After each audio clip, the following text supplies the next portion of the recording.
টঙ্গী বিশ্ব ইজতেমা ময়দানে গভীর রাতে ঘুমন্ত তাবলিগি সাথীদের উপর সাদপন্থী কর্তৃক হামলা ও হত্যাকারীদের বিচারের দাবিতে জামালপুরের সরিষাবাড়ীতে মানববন্ধন ও সমাবেশ অনুষ্ঠিত হয়েছে। সোমবার সকালে উপজেলা মডেল মসজিদের প্রধান সড়কে উপজেলার তাওহিদি জনতা ও তাবলিগি জামায়াতের উদ্যোগে এ মানববন্ধন ও সমাবেশের আয়োজন করা হয়। বক্তারা বলেন, টঙ্গী বিশ্ব ইজতেমা মাঠে গভীর রাতে সাতপন্থী কর্তৃক হামলা চালিয়ে ও কুপিয়ে আমাদের 4 সাথীকে হত্যা করে। এর প্রতিবাদে ও হামলাকারীদের গ্রেফতারের দাবিতে মানববন্ধন ও সমাবেশ করা হয়েছে বলে জানান বক্তারা।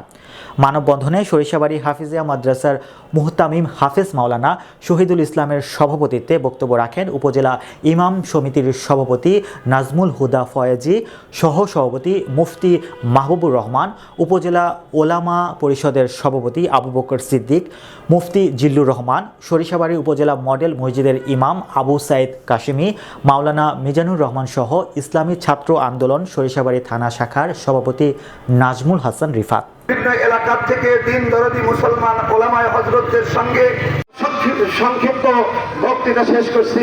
আসসালামু আলাইকুম ওয়া রাহমাতুল্লাহি ওয়া বারাকাতুহু। সুস্থ হয়ে গেছে, পরে তার মাথার উপরে পিটন দিয়েছেন।